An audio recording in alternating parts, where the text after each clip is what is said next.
How's it going, guys? Welcome back to another video on the channel. So in today's video, I'm going to be taking apart the JVC MX-GT700 speakers. And the reason I chose these ones is because they're actually a little difficult to take apart. Now, other JVCs, they all have screws on them, they're easy to take apart, but for some reason, they decided to glue the GT700 together. So it makes it ultra difficult to get it apart. But in today's video, I'm going to be attempting to get it apart without damaging it, and I'm going to be taking you guys along with me to see how to do it. So without further ado, let's get right into it.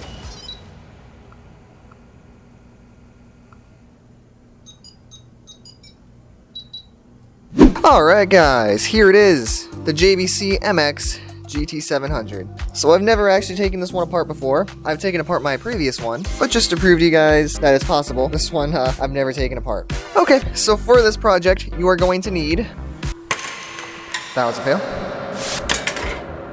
Phillips head screwdriver, flathead screwdriver, and a plastic pry tool. Okay, so now you know what you need for this project. Let's begin taking this thing apart. Well, alright, so here we are, ready to start taking this thing apart. So first thing to start off, I'm going to flip it on its side, and you guys can see right there, there are 4 Phillips head screws. So you're going to take your screwdriver, and we're going to take those apart.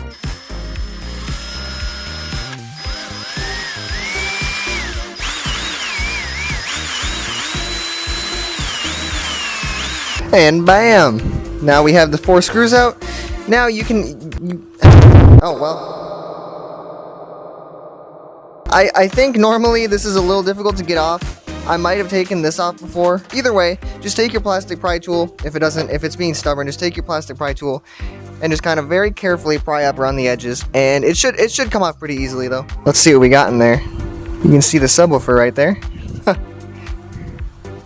So now with that step out of the way, we're going to start getting this plastic front off of here, which this is the difficult part since they glued this together. But you're going to want to take your plastic pry tool here, and we're going to try to use the plastic pry tool as much as we can here because we don't want to damage the wood or anything. So you're always going to want to start from the bottom. The bottom part isn't as visible, so if you're going to do any damage, hopefully it happens on the bottom and not anywhere else. So we're going to take our pry tool here. We're going to see if we can get into here at all, which it doesn't look like it. So what we're going to do, we're going to take our flathead screwdriver, we're going to get it started with this.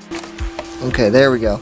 And when you do this, you want to be sure to pry up like this and not downwards, because then when you pry downwards like this, it's going to eat up at the wood on the bottom here. So pry upward and it'll help prevent that. So now we kind of got this started, we can get our pry tool up in here. Alright, I'm going to use this screwdriver a little bit more. I'm just going to carefully all around the edge. There you go, hopefully you guys can see what I'm doing a little better now. You may have to really kind of jam the screwdriver in there a little bit. Like that until you hear it pop, and then start prying upwards. Looks like that's all we're going to be able to really accomplish on the bottom. So we're going to have to go on the side now. And again, it's going to be the same thing. Be sure you pry upwards. We damaged it a little bit right there, sadly. It might just happen with this. You might damage the wood a little bit. Just be careful and slow with it. Alright, we're going to do the same thing on this side as well. Yeah, a little more right there too. If you want to try your plastic pry tool again, give it a go.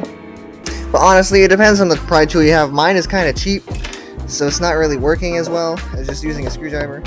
But if you do have a good pry tool, I do recommend using one.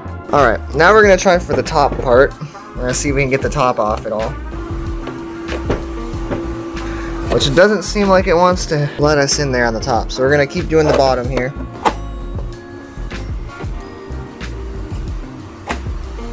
Okay, so here we go. Now we're making some progress. If you get it a little closer to you, you can kind of see more of the gap right here that you already opened. If you kind of really shove it in there and then pry it out. And some more. Pry it.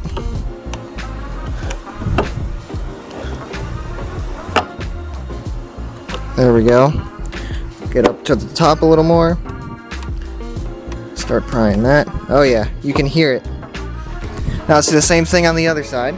Just really want to wedge it all the way in there.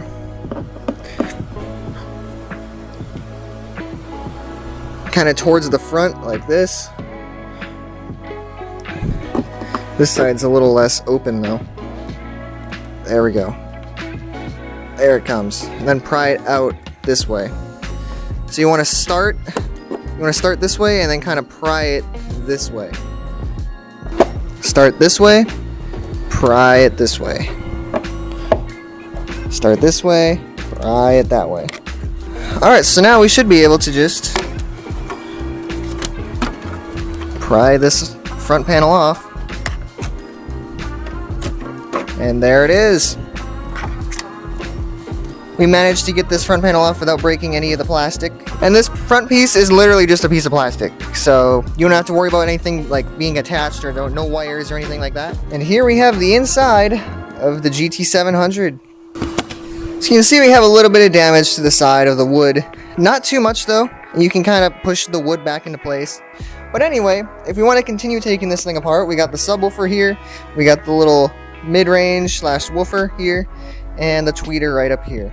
So the good news for all of these is they're all Phillips head screws, so they're super easy to take out.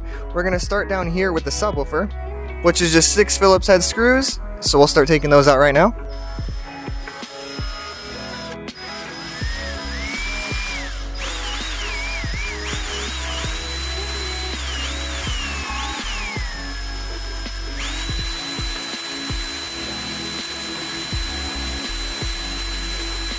Okay, so as you can see, my subwoofer's already fallen out. So we're gonna slowly get it out. Be careful for the wires, you don't want to stretch those or damage those. As you can see, mine are right here. So we're gonna take these off. And here is our JVC MX-GT700 subwoofer.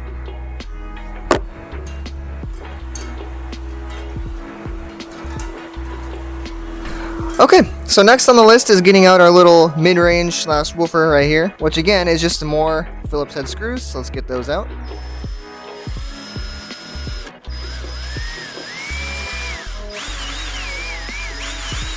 Alright, so here it is. Let's slowly tip it out. Careful for the wires once again. As you can see, they're just right there. I'll unplug them. Here is the mid-range / woofer.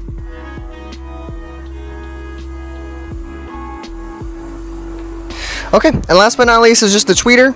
So we're gonna get that out and just more Phillips head screws.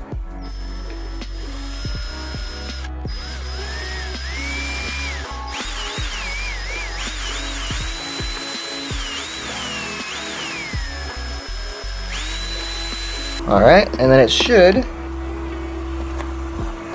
just kind of pop right out. There it goes. And again, we're just going to unplug the wires, which this one's being a bit stubborn, so I have a trick for this. So if your wires are a bit stubborn, you can take just a little flathead screwdriver like this, get it right in the center right there, and just kind of pry them apart. May take a couple attempts. Alright, here's this one.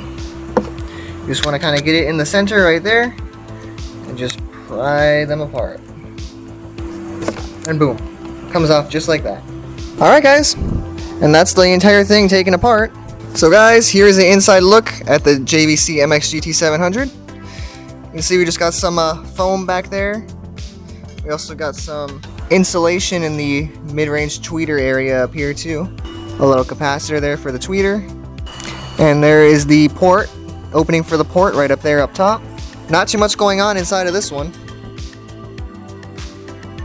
And here are all of our drivers that go in it. So we got the subwoofer right here, a little woofer right here, and the tweeter right there. And here's all the magnets, just in case y'all were interested. So the subwoofer is 6 ohm, this is 4 ohm, and the tweeter looks like it's 6 ohm.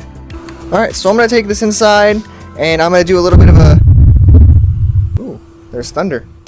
I'm going to take the subwoofer inside and do a little bit of a free air excursion test on it, because I'm curious to see how it does.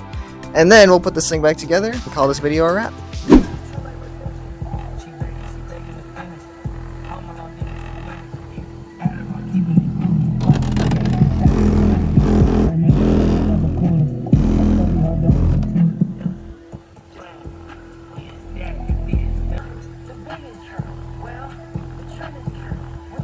Like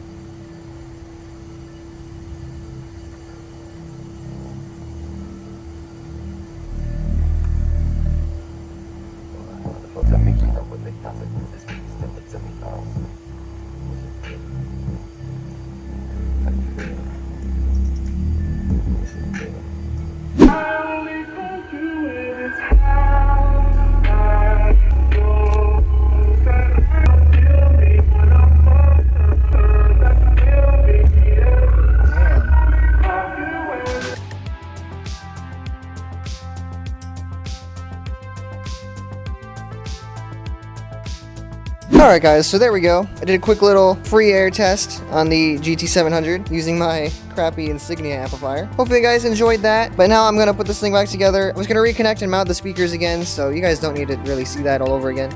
But I'll get back to you guys once I get to the point where I put the front panel back on. See you there. Alright, so here we are. Everything is mounted. Now to get this front panel back on, again, it doesn't screw on, so what we're going to have to do here, we're going to have to put a lot of pressure on it and make sure it seats in there. So I'm just gonna set it on here, make sure it's lined up, and then just really kind of push down on all corners.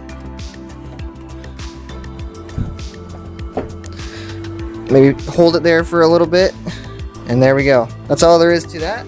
Now to get this port back on, you can see it kind of slots into the front. So I like to slot it into the front first, like that, and then it kind of lowers down. There we go. Just kind of pops right back into place. Make sure the screws are lined up, and we're going to screw these back on.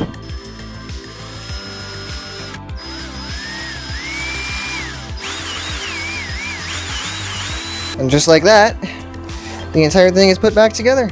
And you can see there's a little evidence that we've been in here. Nothing too crazy though. The other side is about the same. So yeah, it's not going to be perfect. That's just how it is when they're glued together like this. But honestly, as long as you take your time and be careful and push it in this way first and then pry out that way, just like I showed before, you should have no problems getting this thing apart. Honestly, you could probably do it better than me. I didn't really take my time on this, but you know. Either way, guys, that's about all I got for you today. Here it is from the front once again. Looks just good as new. So anyway, guys, I do hope you enjoyed this video. I gotta stop this before it starts downpouring on me. It's about to rain here.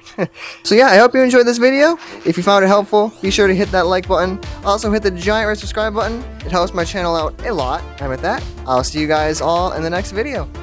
Bye!